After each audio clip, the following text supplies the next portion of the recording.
Dziś wycieczka wyjątkowa, coś dla ducha i dla ciała. Zabierzemy Was do krainy winem i miodem płynącej, by pokazać Wam miejsca niezwykłe. Czy wiecie, dlaczego wina lubuskie nie cieszyły się najlepszą sławą? Na czym polegał abonament winny? Czy gdzie można zażyć pszczelich inhalacji? Odkryjcie z nami sekrety polskiej Toskanii.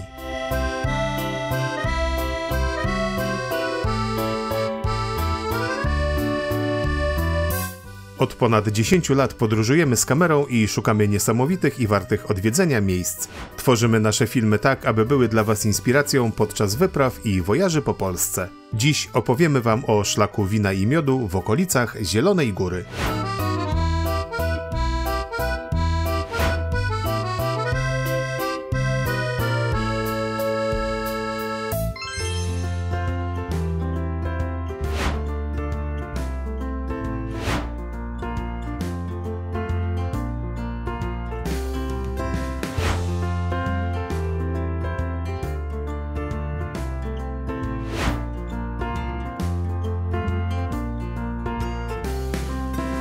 Naszą przygodę w krainie wina i miodu zaczniemy od Lubuskiego Centrum Winiarstwa w Zaborze. To chyba jedyne takie muzeum w Polsce, bo znajdziecie tu zarówno coś dla ducha, jak i dla ciała. Można tu zapoznać się z historią winiarstwa ziemi lubuskiej na specjalnie przygotowanej ścieżce dydaktycznej oraz obejrzeć ekspozycję wina wraz z wystawą ukazującą proces uprawy winorośli. Można także obejrzeć liczne multimedia, zdjęcia i obrazy związane z historią winiarstwa. Dla ciała natomiast czekają na zwiedzających warsztaty winiarskie, sommelierskie czy kulinarne oraz degustacja win, która jest świetną okazją do spróbowania win z różnych szczepów i regionów. Podczas niej możecie posłuchać o walorach smakowych i aromatycznych poszczególnych rodzajów wina. To doskonałe miejsce, by opowiedzieć Wam o początkach uprawy winorośli w Lubuskim.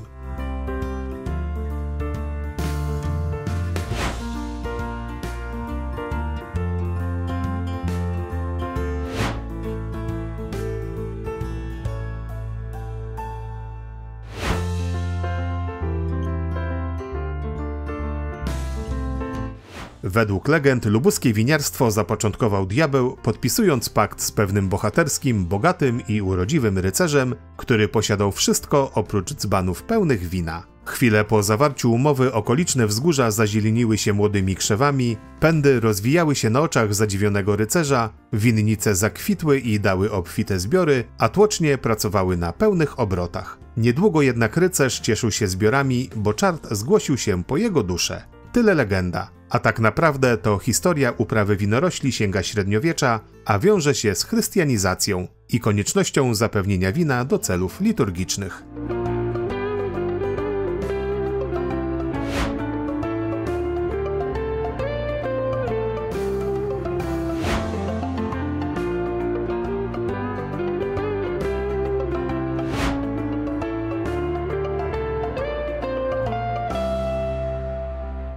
Około połowy XII stulecia w okolice Zielonej Góry przybyli osadnicy z Frankonii, przywożąc sadzonki oraz przede wszystkim umiejętności uprawy winnej latorośli. Na przełomie XIII i XIV wieku działało tu już kilka przyklasztornych winnic, m.in. w Gościkowie Paradyżu, Blędzewie i Obrze. Jednak decydujący wpływ na powstanie okręgu winiarskiego miała zgoda na powstanie winnic mieszczańskich, które błyskawicznie powstały w rejonie Krosna Odrzańskiego, Gorzowa i Zielonej Góry. Ich rozwojowi sprzyjały także łagodne zimy i przede wszystkim opieka tutejszych książąt. A że smak lubuskiego wina był specyficzny, powstało o nim wiele anegdot, z których już za chwilę pośmiejemy się trochę.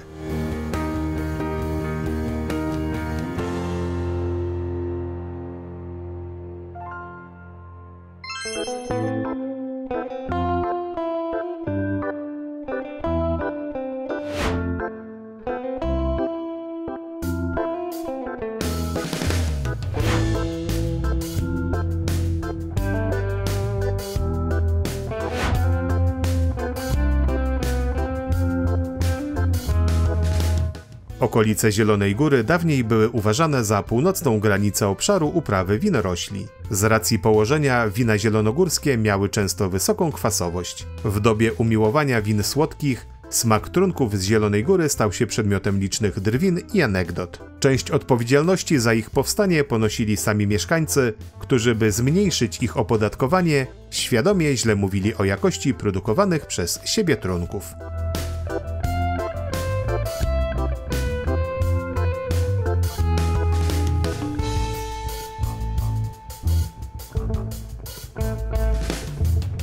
Inna, dość przewrotna legenda głosi, że w Zielonej Górze napój bogów, jakim jest wino, zastępował nadwornego kata. Kara śmierci wykonywana była dzbanem wina. Skazańca przywiązywało się sznurami lub skuwano łańcuchami, a następnie wlewano mu na siłę trunek, który po kilkunastu godzinach trwale uszkadzał żołądek. Zielonogórzanie z czasem nauczyli się wykorzystywać złą sławę produkowanych w mieście i okolicach win. Szybko bowiem okazało się, że wielu przybyszy przyjeżdżając do miasta chciało spróbować, czy rzeczywiście wina zielonogórskie są tak kwaśne, jak je opisują. Często okazywało się, że nie.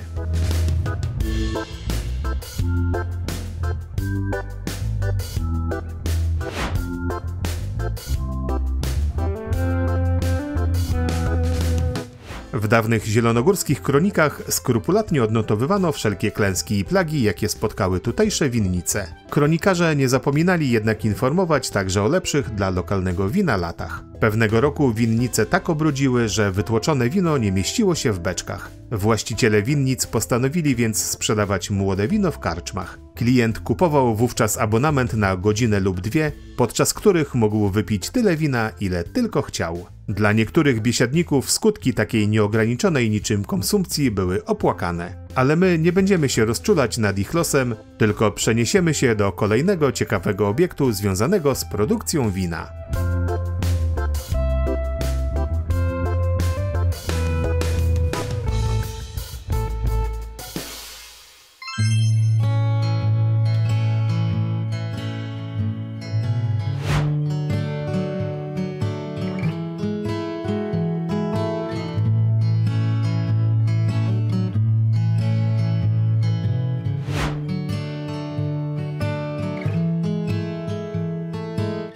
Muzeum Etnograficzne w Ochli to idealne miejsce na spokojny spacer na łonie natury połączony z przyjemnością z przebywania w otoczeniu przyrody i starych domów. Przy okazji dowiecie się również sporo o regionie, jego kulturze oraz wielu ciekawostkach. Skansen zajmuje około 13 hektarów, a zgromadzono w nim prawie 80 budynków pochodzących z historycznych regionów Dolnego Śląska, zachodniej Wielkopolski, wschodnich Łużyc i obszaru środkowo-lubuskiego. Na terenie zobaczymy również domy mieszkalne z budynkami gospodarczymi, usytuowane wokół wewnętrznego podwórza oraz narzędzia rolnicze. Ciekawą częścią ekspozycji są sprzęty domowe, ubiory, meble czy zabawki. Jednak nas przyciągnęła tu wystawa związana z produkcją wina.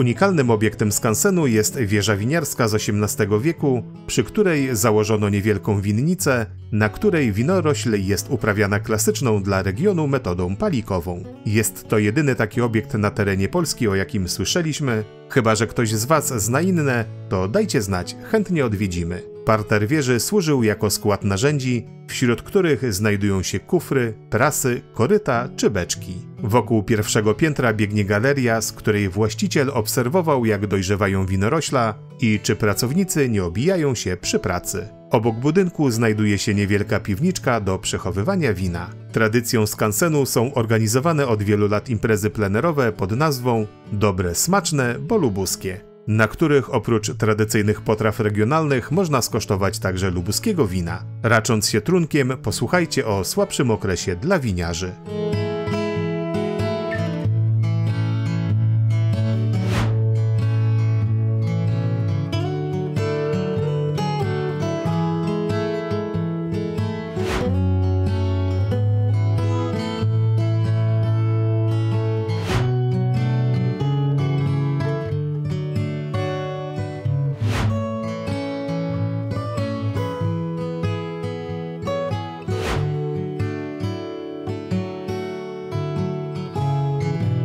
Początek epoki nowożytnej cechował się w całej Europie znacznym ochłodzeniem klimatu. Niezwykle silne mrozy w XVI i XVII wieku zniszczyły prawie wszystkie krzewy. Uprawa winorośli została przerwana na kilka lat, jednak nowe stulecie przyniosło klęski urodzaju i ponowny gwałtowny wzrost areału winnic. Doprowadziło to do konfliktu z piwowarami, którzy w rozwoju winiarstwa widzieli zagrożenie. Jego wynikiem był zakaz zakładania nowych winnic, który trwał aż do XIX wieku. Wtedy też zmieniono przepisy zakazujące sprzedaży wina jedynie w piwnicy ratuszowej, a właściciele winnic przez 3 wybrane przez siebie miesiące w roku mogli sprzedawać wino bez podatku. O przywileju tym informowała wywieszona przed domem tyczka. I to idealny moment, aby zabrać Was do współczesnej, ale kultywującej tradycję winnicy lubuskiej.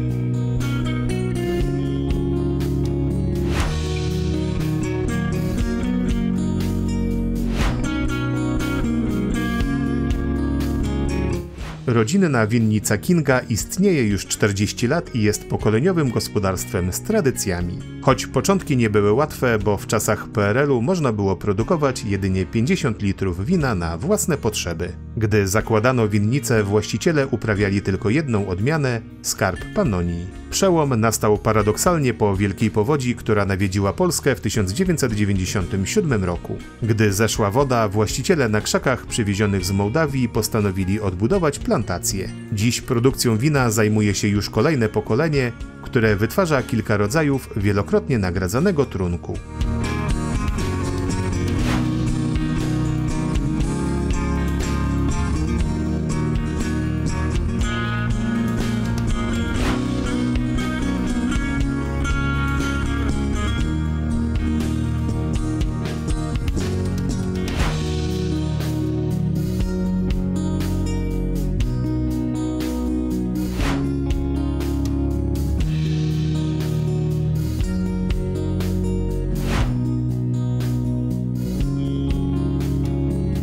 Położone tuż przy Odrze gospodarstwo, co ciekawe dokładnie pośrodku jej biegu, co oznacza, że taka sama odległość dzieli je zarówno od źródła, jak i od ujścia, jest znacznie starsze od samej winnicy. Zajmuje ono ponad 100-letnie budynki, w których niegdyś mieścił się nadzór wodny. To z tego miejsca monitorowano rzekę. Miejsce obecnej degustacji win, tak zwana Czarna Stodoła, to leciwa rybakówka, w której kiedyś przechowywano łodzie i suszono sieci. Można tu posłuchać opowieści o pracy winiarzy, a także podegustować i zakupić trunki, przy okazji oglądając stare zabytkowe beczki i kamionkowy zbiornik, które sprowadzono z zielonogórskiego Polmosu, gdzie produkowano znaną markę koniaku. A jakby ilość wina Was przemogła, to są tu także miejsca noclegowe. A jak już o mocniejszych trunkach mowa, to czas najwyższy odwiedzić gospodarstwo pszczelarskie. W końcu w miodach gustowała już dawna szlachta.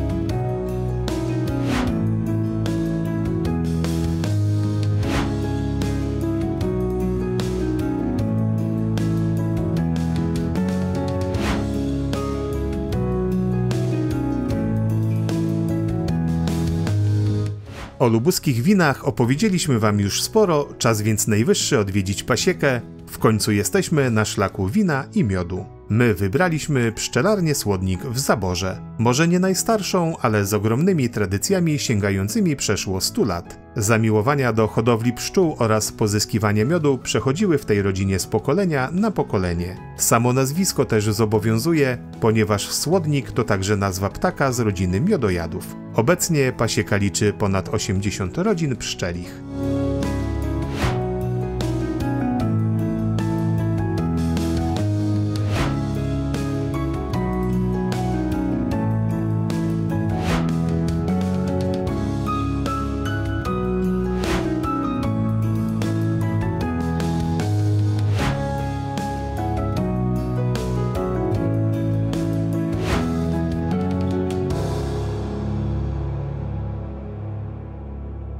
O tym, co można robić i zobaczyć podczas wizyty w pszczelarni, opowie Wam właścicielka, pani Marta Słodnik.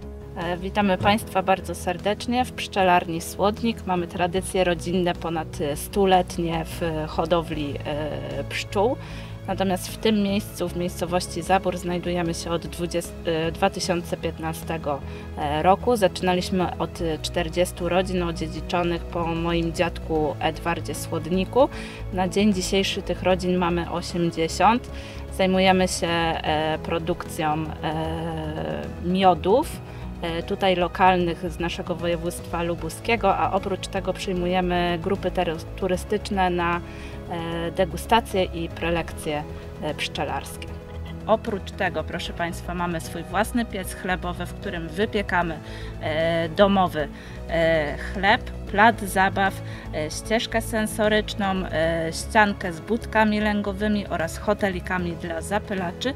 Ciekawostką są sauny nasze pszczelarskie, w których to można pooddychać i poinhalować się powietrzem z ula. Na terenie pszczelarni jest również tężnia solankowa. Są z nami koledzy z Ant, czyli 3 alpaki, 3 chłopaków, którzy chętnie Państwa zabiorą na spacery. Posiadamy również pokoje do wynajęcia.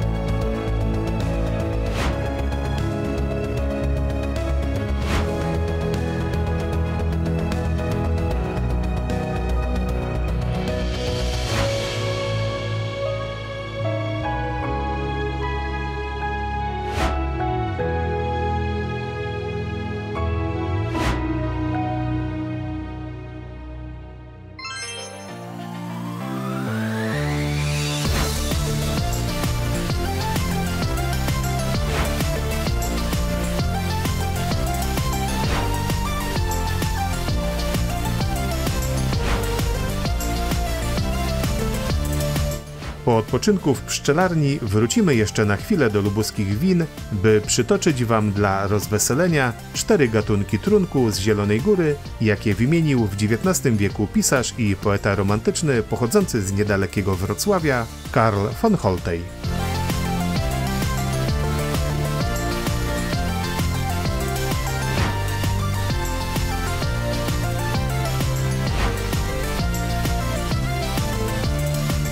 Wino 4 mężczyzn. To wino, którego żaden mężczyzna nie jest w stanie samodzielnie wypić, 3 mężów musi go trzymać, a 4 siłą wlewa mu je do gardła. Wino wartownicze. Do jego spożycia należy nająć wartownika, by w nocy budził biesiadnika co pół godziny, aby obrócił się na drugi bok, bo zbyt długie pozostawanie w jednej pozycji grozi wypaleniem dziur w żołądku.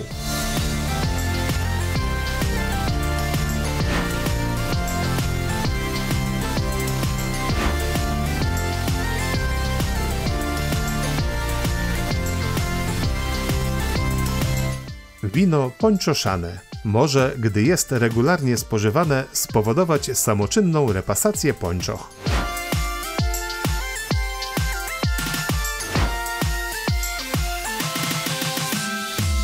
Wino szkolne. Trunek pokazywany dzieciom ociągającym się z wyjściem z domu do szkoły. Wystarczy im pokazać ten napój i już ich nie ma w domu.